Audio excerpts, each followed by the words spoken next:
Alright, so hey guys, welcome back to another video. I hope you guys are all doing well. Today I just want to sit down and talk about video memory and what you guys should really be looking for in a graphics card, because I know video memory is something that a lot of people look for when it comes to buying a graphics card.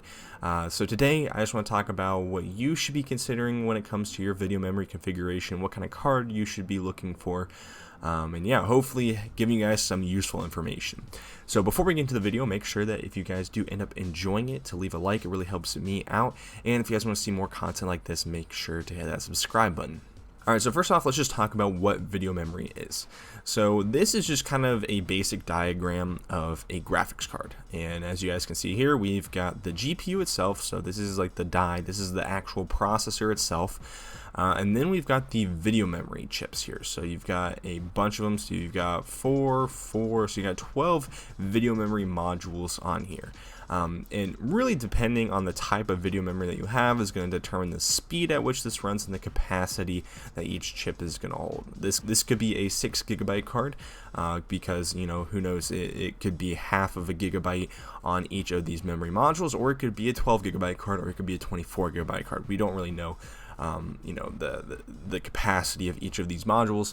I'm sure I could probably look it up, but just for the sake of showing a diagram, video memory is just these little chips that are on here, and they are pretty much just acting as the volatile memory that the GPU is going to use to access the assets and the shaders and all those things that it needs to do its number crunching on. So if you're someone who's like playing like a 4K game, a lot of times those shaders and stuff like that are going to take up a lot more of this video memory storage than something like a 1080p, because it has to load a much higher resolution asset. And that's kind of what these things are for. They're just there to store the information that the GPU needs to work on. And with these new generations of cards, we're kind of getting a lot of mixed messages. We have things like the 3080 with 10 gigs of GDDR6X, which a lot of people have no idea what that even means.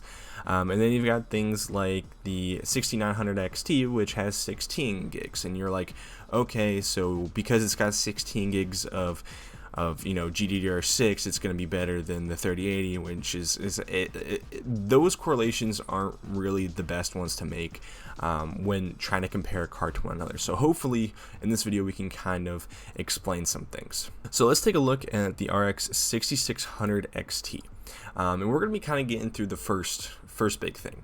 The amount of video memory that you have does not necessarily indicate a card's performance. Depending on the task that you're doing, especially gaming, having a bunch of video memory really isn't going to help you get more frames, right? Having a better GPU itself, so having like a 3090 GPU, of course, is going to be better than a 3080 GPU, but the capacity of the VRAM isn't necessarily going to completely influence the performance of your card. So that's the first thing you got to kind of get out of your head. So just because this thing has 8 gigs of RAM and this 3060 Ti has 8 gigs of RAM does not mean that they're going to have the same level of performance. This 3060 Ti actually has a much better GPU than what the 6600 XT has. So the 3060 Ti, even though it has the same exact amount of video memory and the same exact type of video memory, it is still going to perform better than your 6600 XT. And same thing here, you got a 6700 XT with 12 gigs of GDDR6. Just because this thing has more video memory does not mean that it's going to perform necessarily better than the 3060 Ti. A lot of times it comes down to how good the actual GPU die is. Now, there is a big difference when it comes to video memory configuration. So as we can see here, there is a bunch of video memory chips. Like, this is a lot for even a modern day card out here. This has got to be an older card. I assume, I don't know the exact one that I'm looking at here. But when it comes to gaming, if we're just strictly talking about gaming, is the bus width. So the bus width is kind of the amount of bandwidth that the GPU has access to when it comes to the memory. And usually the best way to increase this the bandwidth that the GPU has to its memory is to have more chips. And the more chips that it has, the more things it can access at once. So if you only had one chip, that's only one lane of storage that you can access. Now you have 2 chips, that's 2, and the more that you keep on increasing, so does the bus width. Now, the other thing that can increase this is the clock speed of the video memory. So the faster that this video memory can take read and writes, the faster this GPU is going to be able to access that information, be able to manipulate the information, and be able to do the computing work that it needs to do. So the main thing that's going to influence our performance level is going to be the amount of memory chips. So you're going to see this reflected here. Let me see if I can find an example. So if we look here, we've got a 6800 XT. You can see the memory bus is 256 bits.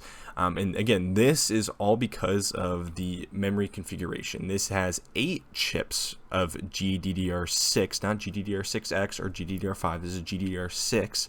And with that, you get a 256-bit bus. And again, this 256-bit bus is not affected by the capacity. It's affected by the amount of memory chips that you have on the thing. So you could technically have an 8 gigabyte card with the same exact memory bus, but it would mean that you would just have memory chips with less capacity. Since there's 8 memory chips on this GPU, that means that each of those chips has to have a 2 gigabyte capacity. Again, if you wanted to have a 8 gigabyte card with the same memory bus, you could have each chip with 1 gigabyte of capacity. Now, the main thing that we're going to be changing around here, if we take a look at something like the 3070 Ti, is going to be the type of memory. So we still have GDDR6, but this is GDDR6X. And this is pretty much just a different version of GDDR6 that's specially bent and has a much higher power consumption, but it has drastically higher clock speeds than our typical GDDR6. And this is also going to increase the bandwidth that the GPU is going to have access to its video memory. So take a look at the specs here. It still has that 256-bit bus that we saw on our 6800 XT, even though it has half of the memory storage allocation. So it is having only 1 gigabyte per memory module with 8 modules on the card. Now, when it comes to the main difference between GDDR6X and GDDR6, it's just pretty much just a speed improvement. It's not a capacity improvement. It's not a bus width improvement. As we saw, it's the same exact one, except it's just a lower configuration. It's just a speed increase. And this just allows for a higher transfer speed between the GPU and the memory. And this is actually substantialized to a 43% increase, or a delta between the GDDR6 and the GDDR6X.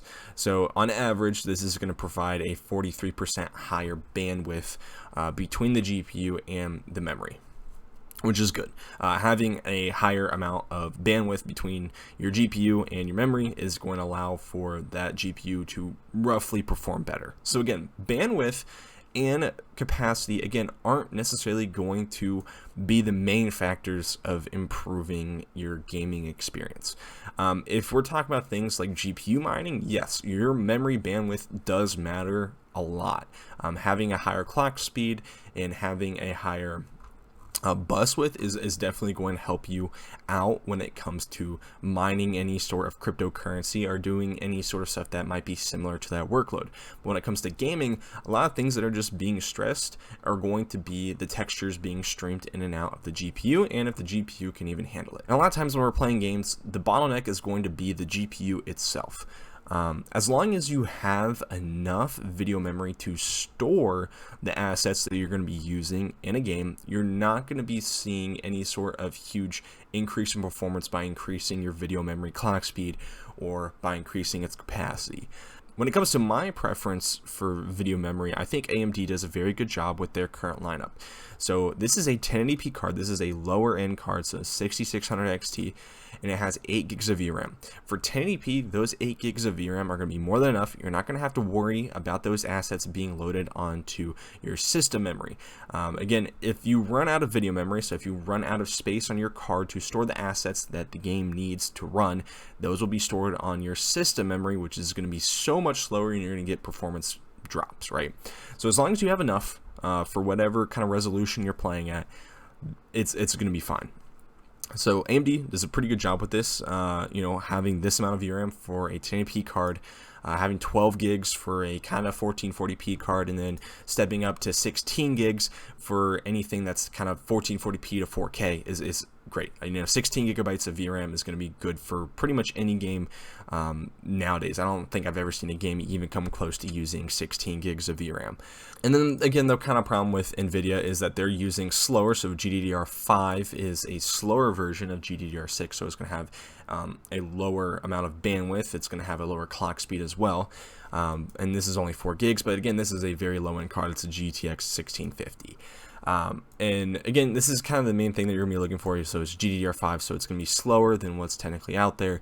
And at 6 gigs, this is fine for a 1660. I mean, 1660s are again lower end cards as of right now.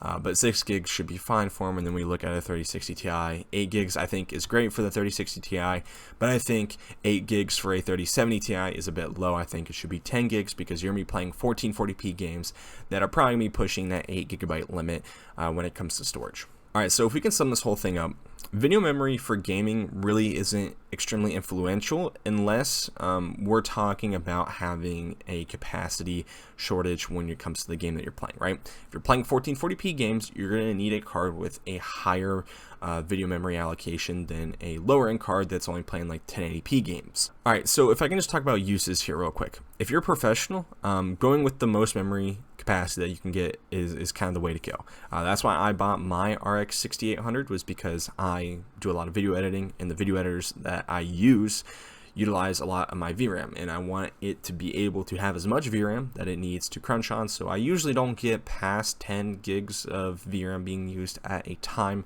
which is good because I'm kind of future proofing myself later down the road when I start using some larger resolution video and stuff like that. But for the common gamer, again, video memory is not going to influence your gaming by a lot. Just because a 3060 has 12 gigs of VRAM on it does not necessarily mean that it's better than a 6600 XT. VRAM, again, is not a significant factor in your performance while playing a game. The main factor is going to be the GPU itself. The video memory is supplemental, and it is necessary, and as long as you have enough to support the kind of games that you're playing and the kind of resolutions that you're playing at, then you're really not going to have a necessity to go up in your VRAM capacity. So again, things like a 3070 Ti. I'm not a huge fan of the 3070 Ti only having 8 gigs of VRAM, because this is more of a 1440p kind of 4K card. And with those kind of textures, I would like to at least see 10, 12 gigs of VRAM. But again, as long as someone who has a 3070 Ti is playing games that don't max out his VRAM capacity, he's not gonna have a problem with any sort of bottlenecks. So yeah, hopefully that kind of helped you guys out. If you guys have any questions about VRAM or just video cards and stuff like that, make sure to leave those down in the comment section below. Hopefully I can get to those, and I'll see you guys in the next one. Peace.